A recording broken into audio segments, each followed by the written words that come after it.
Grosse barbe. Je sais pas comment il l'a dit. J'ai lu grosse barbe.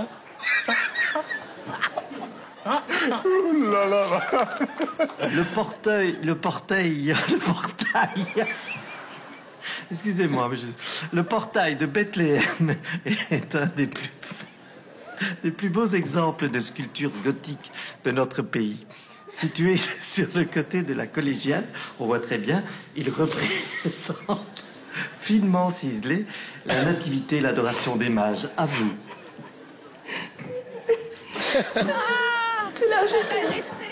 C'est l'architecte Utois. Pardon.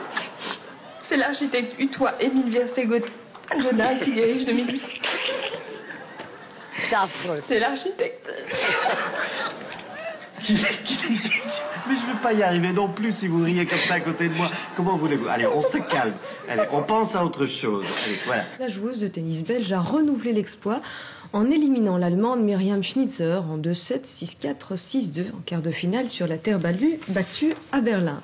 Et puis en football, le soulier d'ébène a été remis ce soir à l'attaquant Donc le soulier d'ébène a été remis ce soir à l'attaquant égyptien de la Gantoise, Ahmed Hossam.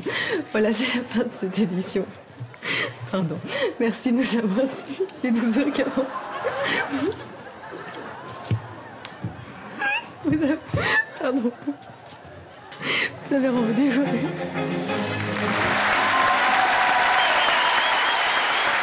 Ce soir, nous allons consacrer notre émission au plus grand fou rire de l'histoire de la télévision. Là, on a salué nos amis belges. C'est gentil, oui. Ils se marrent bien. Ah, vous avez eu des fous rires mémorables sur scène? Ah oui, j'en ai eu, oui. J'en ai eu, oui. Mais c'est quoi? C'est la Avec fatigue? C'est le Bourvil, stress? Non, des trous de mémoire. Alors, il me racontait, regardez, elle a toujours un trou au même endroit. Parce que j'ai eu un trou de mémoire. J'ai dit, j'ai un trou de mémoire. Elle a toujours un trou au même endroit, dit-il au public. Alors, pensez, waouh, les gens. Ça a duré.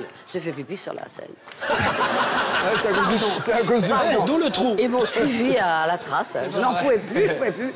Mais vous, il vous est déjà arrivé de faire pipi aussi à la télévision? Ah, ben, sûrement. Avec Florence Schall. C'est pas moi, Mais c'est si. Florence. Ah, c'est Florence, oui, pardon. Mais de toute façon, on était dans la même barque. C'était terrible. Vous étiez dans la même mare? Dans la même barque. Dans la même mare? Voilà, excusez-moi. Non. On verra ça tout à l'heure, parce que je me suis dit, qu'est-ce qu'elle me dit, on était dans la même mare. Vous avez compris, cette émission est spéciale. D'ailleurs, je sens comme une petite odeur de casserole qui arrive. Aïe, aïe. C'est encore pour Monsieur Dubosc? Non, non. C'est Pourquoi pour ça qui se fait c'est, tout de pour suite qui pour c'est Monsieur qui? Dubosc? Pour qui c'est qui? Comme il a 55 ans, il a plus de carrière que tout le monde. C'est pour ça qu'il a forcément plus de C'est casseroles. moi qui leur ai plus de Ah, casserole. pouf, pouf. Putain. Ça sera toi qui aura la première casse. Non, c'est le hasard. La casserole. La casserole. Ça sera toi qui aura la première casse. Franck, le hasard en a décidé ainsi. Hein? Il est menteur. Avant l'émission, il m'a dit, de toute façon, je suis tranquille, il n'y en a plus. J'avais l'impression qu'on avait tout passé déjà. Nous aussi, avant de tomber sur celle qu'on va voir maintenant. On vous a vu en chevalier. Oui, bien évidemment. Hein? Vous vous souvenez de cette magnifique image? Michel de Bourgogne. Michel de Bourgogne. Michel de Bourgogne.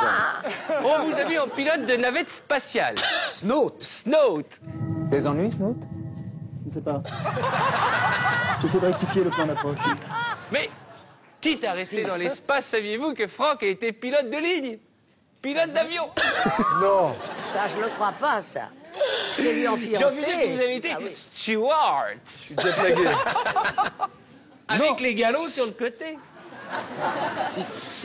Écoutez, vous avez joué dans un magnifique document, hein, je ne sais pas si c'est du cinéma, en tout cas c'est de l'art, qui s'appelle La tête en l'air. Rapport à je suis dans un avion, la tête en l'air. Et non pas la bête en l'air, bien évidemment. Vous en La souvenez? tête en l'air, je suis... dans la tête en l'air, je suis rouquin. C'est un film qui a été tourné en 89, mais qui n'est sorti qu'en 93, figurez-vous. Ils ont eu 4 ans, Ils se sont demandé avant si de ça allait se dire si sortir. c'était une bonne idée de le sortir. Alors, on n'a pas résisté. Parce qu'on a fait des pétitions pour que ça ne sorte pas, si vous voulez. Et puis, bon, bah, finalement, il y a eu comme une punition qui est tombée. Et Alors, c'est je ne sais pas si la punition est tombée sur vous, mais elle est tombée sur les dialogues, puisqu'on a choisi un extrait. Vous allez voir que le verbe savoir, je crois qu'il a été prononcé un certain nombre de fois, plus de 20 fois en 1 minute. Par moi? Alors regardez, on a mis un petit chrono. Et à chaque fois que vous entendez schling,